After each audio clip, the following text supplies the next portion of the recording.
बात कर रहे हैं सुपरपोजिशन थ्योरम की, जहां पे अभी तक जो हमने नेटवर्क सॉल्व किए हैं, एग्जांपल सॉल्व किए हैं, उसमें हम लोगों ने यूज किया था डीसी सोर्स, चाहे वो डिपेंडेंट है या इंडिपेंडेंट है। नाउ इन दिस लेक्चर हम सुपरपोजिशन थ्योरम की ही बात करने वाले हैं, बट सुपरपोजिशन थ्योरम को अप्लाई करेंगे इन एसी सर्किट्स। तो कॉन्सेप्ट वही रहने वाला है। सुपरपोजिशन थ्योरम कहती है एट अ टाइम एक सोर्स आप कंसीडर करेंगे to calculate the current in a particular branch, but यहाँ पे सोर्स जब एसी गिवन है तो किस तरह से हमें क्वेश्चन को सॉल्व करना है, किस तरह से कैलकुलेशंस होती हैं, उसे जानने के लिए अपना लेक्चर स्टार्ट करते हैं on superposition theorem for AC circuits.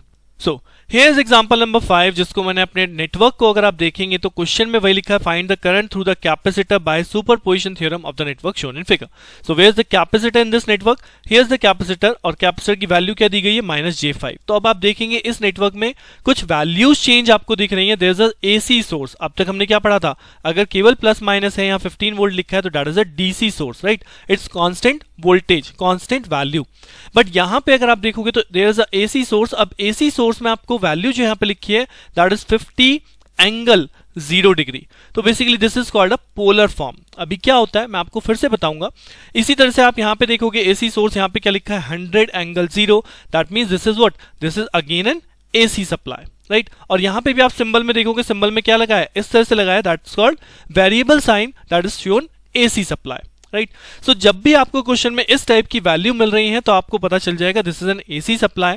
इसके अलावा आप एलिमेंट की वैल्यू भी देख सकते हैं। एलिमेंट की वैल्यू क्या है, अब तक हमारे पास रेजिस्टेंस था, there is no problem, but यहाँ पे कैपेसिटेंस भी आ गया, यहाँ पे इंडक्टेंस भी आ गया। और आप देखोगे यहाँ पे वैल्यूज कैसे लगी हुई है, वैल्यूज एक में -j5 लिखा है तो यहाँ पे +j10 लिखा है, यानी कि values are in complex form. Why, because जो आपका L और C होता है वो हमारा चलता है j⍵L और C चलता है 1/j⍵C, जिसको आप लोगों ने पढ़ा होगा। j⍵L is basically nothing but XL, that is called inductive reactance, और XC हमारा होता है 1/j⍵C, that is called capacitive reactance. So यहाँ पे मैं j⍵L और j⍵C में नहीं जा रहा हूं, बस मैं आपको क्वेश्चन की पहचान करा रहा हूं। जस्ट अंडरस्टैंड द रिकॉग्निशन कि आपको क्वेश्चन को कैसे फाइंड आउट करना है कि ये एसी सोर्स है, राइट।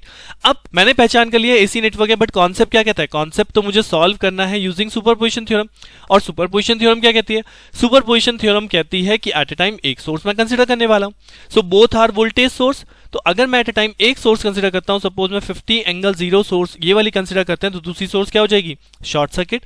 और जैसे ही ये शॉर्ट सर्किट होगा तो इसके शॉर्ट सर्किट होने की वजह से ये जो आप J10 देख रहे हैं, जो इंडक्टेंस देख रहे हैं, क्या हो जाएगा, ये भी शॉर्ट हो जाएगा, बिकॉज ये दो नोड आपके क्या हो चुके, due to this short circuit ये दो नोड अभी आपके शॉर्ट हो गए। तो आपका ये जो कंपोनेंट है, जो एलिमेंट है, इसकी वेटेज क्या हो जाएगी, खत्म हो जाएगी, because current follows the least resistive path. तो यहाँ पे लीस्ट रेजिस्टिव पाथ कौन होता है, शॉर्ट सर्किट, राइट। तो इसलिए हम यहाँ पे बोलेंगे ये एलिमेंट भी आपका क्या हो गया, शॉर्ट हो गया।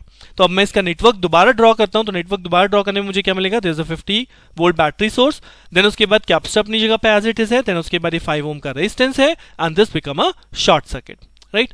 तो this become my case number 1, जहां पे हमने क्या कंसीडर किया है, जहां पे हमने कंसीडर किया है 50 एंगल 0 वोल्टेज सोर्स। अब फाइंड आउट क्या करना है, the current through the capacitor.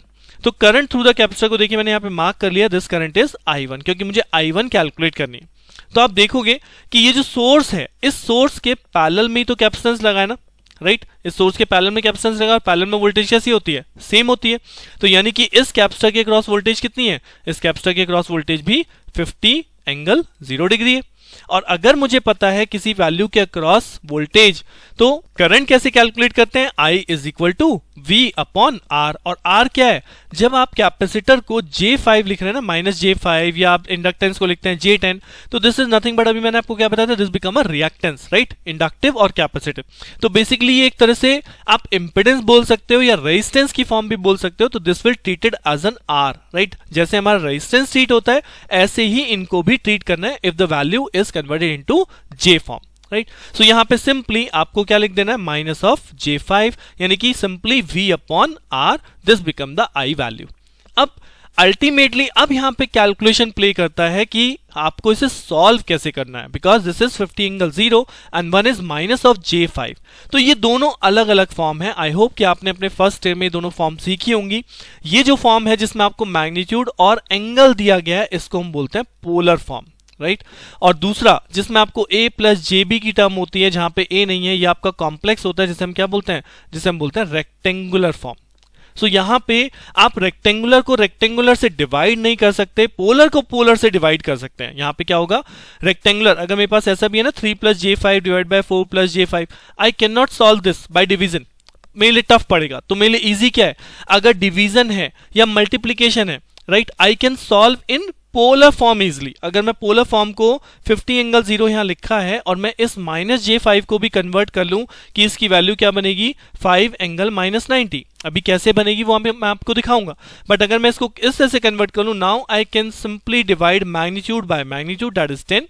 और एंगल जब डिवाइड होते हैं, यानी कि जब एंगल डिवाइड होते हैं तो एंगल क्या हो जाते हैं, नीचे वाला एंगल ऊपर जाए क्या हो जाएगा, अपोजिट साइन से ऐड हो जाएगा। तो जब ये नीचे वाला एंगल ऊपर जाएगा तो -90 से क्या हो जाएगा, +90। सो आपका जो आंसर बनेगा वो बनेगा 10 एंगल 90 डिग्री, राइट। सो ये कैलकुलेशन है कि पोलर टू पोलर आप कैसे डिवीजन करते हैं। डिवीजन में मैग्नीट्यूड डिवाइड होता है, एंगल जो है ऊपर जाके साइन अपोजिट कर दीजिए, एडिशन हो जाएगा। अगर मैं वही मल्टीप्लाई कर रहा होता तो मल्टीप्लाई में क्या होगा, अगर सपोज यहाँ मल्टीप्लाई करते 15 × 5, अगर ये दोनों मल्टीप्लीकेशन में होते तो 15 × 5 यानी मैग्नीट्यूड सिंपली मल्टीप्लाई हो जाता है और एंगल सिंपली ऐड हो जाते हैं। जैसे कि अगर मैं यहाँ पे लिखूं 30 angle 0 multiplied by 40 angle 20, right, तो ये दोनों मल्टीप्लाई होंगे, बनेगा 1200 और एंगल हो जाएगा 30 डिग्री, दोनों 20 डिग्री दोनों का एडिशन हो जाएगा। सिंपल। तो पोलर फॉर्म हमें डिवीजन और मल्टीप्लीकेशन में बहुत इजी पड़ती है, तो इसलिए हम पोलर फॉर्म में मोस्ट ऑफ द टाइम अपने वैल्यू को कन्वर्ट करेंगे। सो अब यहाँ पे ये तो क्लियर हो गया कि ये जो I1 करंट है, that I1 is calculated by V/R, जहां पे हो गया 50 एंगल 0 डिवाइड बाय -j5। इसको हमने सॉल्व किया, we got 10 angle 90। But actually अभी कन्वर्जन कैसे हुआ, तो बेसिकली कन्वर्जन आपको कैलकुलेटर से करना होता है। एंड होप कि आपको पता भी होगा, आप लोग फर्स्ट टाइम में सीख चुके हैं, तो जिनको पता है वो कैलकुलेटर का यूज कर सकते हैं, और जिनको नहीं भी पता, कैलकुलेटर चलाना मैं अपने अलग लेक्चर में बता दूंगा, बट उसके साथ साथ आपको बेसिक मेथड भी पता होना चाहिए। सो बेसिक यानी रेक्टेंगुलर टू पोलर, यानी अगर मेरे पास टर्म है a + jb, तो मैं इसे रेक्टेंगुलर से पोलर फॉर्म में यानी r थीटा फॉर्म में कैसे कन्वर्ट करूंगा, this is magnitude, this is angle. तो यहाँ पे r की वैल्यू आप कैसे कैलकुलेट करते हैं, √a² + b², और थीटा की वैल्यू हम कैलकुलेट करते हैं tan inverse imaginary part by real part. Imaginary कौन है, b। तो कभी भी अगर आपको a + jb से कन्वर्जन करना है तो these formulas are used to convert into polar form.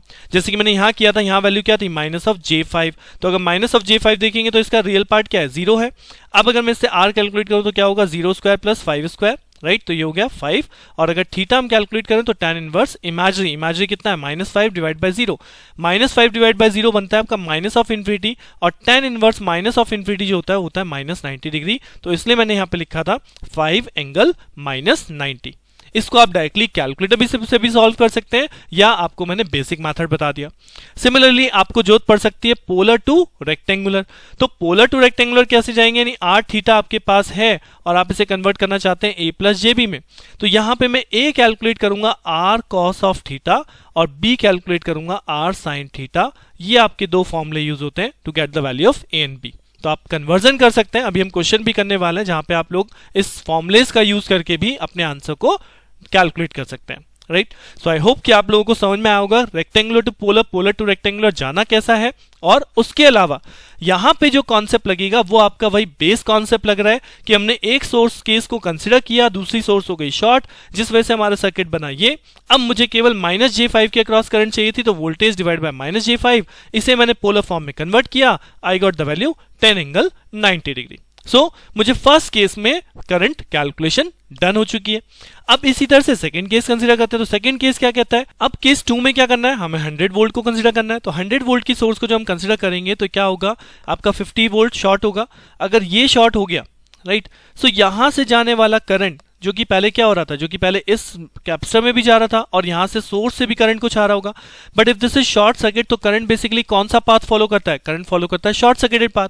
तो ये जो पूरा का पूरा करंट आ रहा है वो कहां मूव कर जाएगा, वो इस शॉर्ट सर्किट में मूव कर जाएगा। तो यानी इस कैपेसिटर के क्रॉस करंट क्या हो जाएगा, कैपेसिटर के क्रॉस करंट हो जाएगा 0, राइट। सो यहां पे आप केस नंबर 2 को ड्रॉ भी कर सकते हैं, जैसे मैंने यहां पे किया है। 100 वोल्ट सोर्स, ये हो गया J10, ये हो गया 5, और ये क्योंकि ये शॉर्ट सर्किट पाथ को फॉलो करेगा, तो ये जो कैपेसिटर है, इस कैपेसिटर के क्रॉस करंट कितना जाने वाला है, इस कैपेसिटर के क्रॉस अगर हम करंट I2 माने, इस बार हमने पहले बार I1 माना है, तो यहाँ पे कैपेसिटर भी है, यहाँ पे आपकी सोर्स शॉर्ट भी हो गई है, राइट। सो सारा का सारा करंट कहाँ निकल जाएगा, इस शॉर्ट सर्किट से निकल जाएगा, तो ये I2 क्या हो जाएगा, I2 हो जाएगा 0।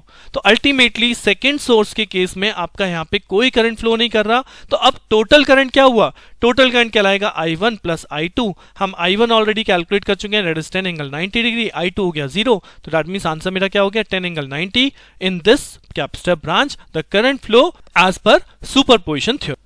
राइट। सो मेन है यहाँ पे कैलकुलेशन कैसे चेंज हो रही है, किस तरह से रेक्टेंगुलर पोलर में आपको कन्वर्ट करके कैलकुलेशन करनी है, बट कॉन्सेप्ट वही रहने वाला है। चलिए एक और एग्जांपल करते हैं सो दैट आपको एसी कैलकुलेशन और इजीली समझ में आ जाए। एग्जांपल नंबर 6 ये कहता है using superposition theorem find the voltage across 4 plus J3 in the network shown in figure. So ये है आपका 4 प्लस J3। अगर आप देखेंगे नेटवर्क में 4 प्लस J3 एक साथ क्यों है, बिकॉज सीरीज में क्या होगा, सीरीज में वैल्यू ऐड हो जाती है, और मैं आपको बता चुका हूं कि J3 है, J5 है, J10 है, वट एवर द वैल्यू, ये क्या एक तरह से क्या है, ये एक तरह से रिएक्टेंस है, रेजिस्टेंस की तरह ट्रीट होंगे। तो दो रेजिस्टेंस आपके सिंपल सीरीज में हो गए तो इनकी वैल्यू ऐड हो जाती है 4 प्लस J3। तो मुझे इस कंप्लीट ब्रांच के क्रॉस करंट को कैलकुलेट करना है, and these are the two sources using superposition theorem.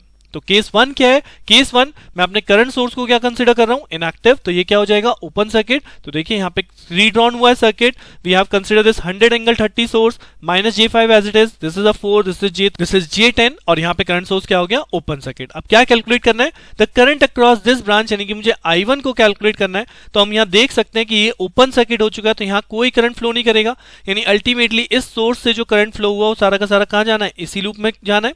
यानी कि अगर मैं यहाँ पे सिंपल एक KVL काउंट करूं तो this is my 100 angle 30 voltage source, उसके बाद ड्रॉप कहां है J5 के क्रॉस, माइनस के बाद यहाँ पे इसके क्रॉस ड्रॉप है, इसकी वैल्यू क्या है minus of J5 multiply by current, यहाँ पे क्या फ्लो करेगा I1, because this is a complete single current.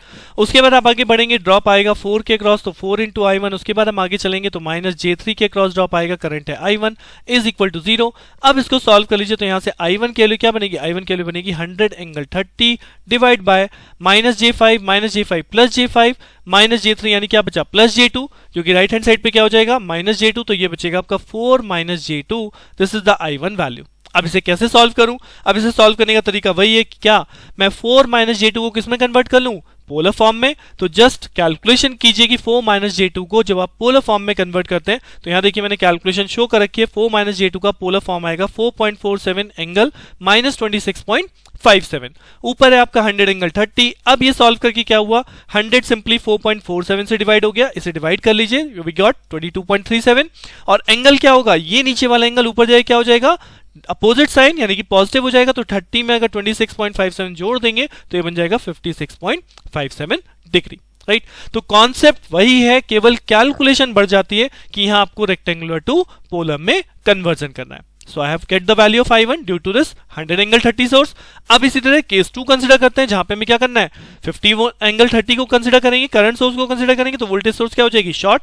तो ये आपकी वोल्टेज सोर्स शॉर्ट हो गई, बाकी सारे एलिमेंट एज इट इज हैं। Now this is the network जहां पे मुझे चाहिए ये करंट, जिसको मैंने क्या मार्क किया I2। तो हम सिंपली यहां पे देख सकते हैं this is a current source, और करंट सोर्स अल्टीमेटली यहां पे जाके क्या हो रहा है, यहां पे जाके दो पार्ट में डिवाइड हो रहा है, one is minus J5 and the another current is cross across 4 plus J3। Right. So current division rule क्या कहता है, मुझे चाहिए I2 कैसे कैलकुलेट होगा, अपोजिट ब्रांच, यानी अपोजिट ब्रांच में कौन है minus of J5 divide total. तो अगर इन सब का टोटल आप देखेंगे तो इनका टोटल क्या बनता है 4 plus J3 minus J5, so that become 4 minus J2, this is total, and multiply by total current source कितना है 50 एंगल माइनस 30। राइट। सो अब आपको यहां पे इसे सॉल्व करना है। सॉल्व कैसे करेंगे, ये आपका क्या है रेक्टेंगुलर है, ये क्या है रेक्टेंगुलर है, दोनों को किस में कन्वर्ट करें, दोनों को पोलर फॉर्म में कन्वर्ट करें। तो जब दोनों को आप पोलर फॉर्म में कन्वर्ट करेंगे, हमारी वैल्यू बनेगी इसके लिए 5 angle minus 90 degree divided by 4 minus J2 आपका कन्वर्ट हमने किया था 4.47, और एंगल हो जाएगा माइनस 26.56, और यहाँ पे एंगल ये आपका एज इट इज है 50 एंगल माइनस 30। अब मैग्नीट्यूड मल्टीप्लाई मैग्नीट्यूड से डिवाइड, तो जब आप इसे पूरे को सॉल्व करेंगे आपको मिलना चाहिए 55.93। एंगल क्या होगा, ऊपर जो एंगल है वो आपस में सिंपली एड ऑन हो जाएंगे, यानी माइनस 90 माइनस 30 ये बन गया माइनस 120, और नीचे वाला एंगल ऊपर जाए कैसा हो जाएगा पॉजिटिव, तो प्लस 26.56। इसे सॉल्व करेंगे वी विल गेट माइनस 93.43। तो ये आपकी करंट की वैल्यू कहलाएगी, this is the current I2 across this 4 plus J3 ohm branch. Right. तो दोनों केस में हमें करंट मिल चुका है। Now the last is we have to add right. So total current क्या होगा, टोटल करंट दोनों ही केस में हमें डाउनवर्ड्स हमने कैलकुलेट किया, चाहे वोल्टेज सोर्स है चाहे करंट सोर्स है, तो I1 I2 क्या हो गए, ऐड हो गए, ये भी पोलर फॉर्म में और ये भी पोलर फॉर्म में। अब देखिए, अब मल्टीप्लीकेशन डिवीजन करने के लिए तो पोलर बहुत ईजी है, बट यहां मुझे क्या करना है, यहां मुझे एडिशन करना है। तो एडिशन के लिए जो फॉर्म यूज होती है that is rectangular form, because मैं यहां पे ऐड नहीं कर सकता, माइन्यूट डिवीजन मल्टीप्लिकेशन कर सकते हैं बट ऐड नहीं कर सकते, तो इसके लिए हम इसे वापस रेक्टेंगुलर फॉर्म में कन्वर्ट करेंगे by the formula r cos theta and r sin theta. तो ये आपका आ जाएगा 12.32 18.66j। सिमिलरली आप इसे भी कन्वर्ट करेंगे, ऐड कर लीजिए, we got the addition, right. So आप डायरेक्टली बोल सकते हैं कि 4 प्लस J3 के अक्रॉस जो करंट है वो हमारा इतना है। अब इस क्वेश्चन में बोला नहीं गया था, क्या बोला गया था, find the voltage across this branch.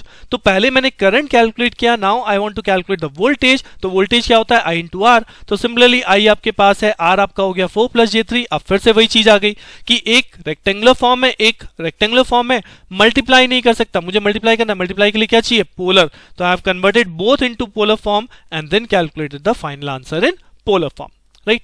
सो यहां पे मेनली आपका polar to rectangular, rectangular to polar increase हो जाता है कि कहां पे मल्टीप्लिकेशन है या डिवीजन है तो पोलर, एडिशन है या सब्ट्रैक्शन है तो रेक्टेंगुलर फॉर्म यूज होती है, इसलिए यहां पे कन्वर्जन नेसेसरी सीखना पड़ता है, right. So concept superposition but problem with AC concept, ये हमने इस लेक्चर में पूरा किया है। तो आफ्टर दिस लेक्चर अब आप लोग सुपरपोजिशन थ्योरम के कॉन्सेप्ट को पूरी तरह से कर सकते हैं, चाहे वो आपका इंडिपेंडेंट सोर्स का क्वेश्चन हो केवल, चाहे वो डिपेंडेंट सोर्स है और या फिर एसी सर्किट्स के साथ है। आपको मैंने तीनों टाइप के नेटवर्क यहाँ पे सॉल्व करा दिए हैं। इन्हीं एग्जांपल्स की दोबारा प्रैक्टिस कीजिए, क्योंकि आगे जो हमें नेक्स्ट लेक्चर में स्टार्ट करना है वो नेक्स्ट थ्योरम हम स्टार्ट करेंगे, that is called Thevenin's theorem. और थेवेनिन्स थ्योरम को भी मैं इन्हीं तीनों कैटेगरी में लेके चलूंगा कि जब केवल इंडिपेंडेंट सोर्स है या विद डिपेंडेंट सोर्स है या विद एसी नेटवर्क है तो किस तरह से आपको थ्योरम से प्रॉब्लम को सॉल्व करना है। तो मिलते हैं नेक्स्ट लेक्चर में, कीप प्रैक्टिसिंग, थैंक यू।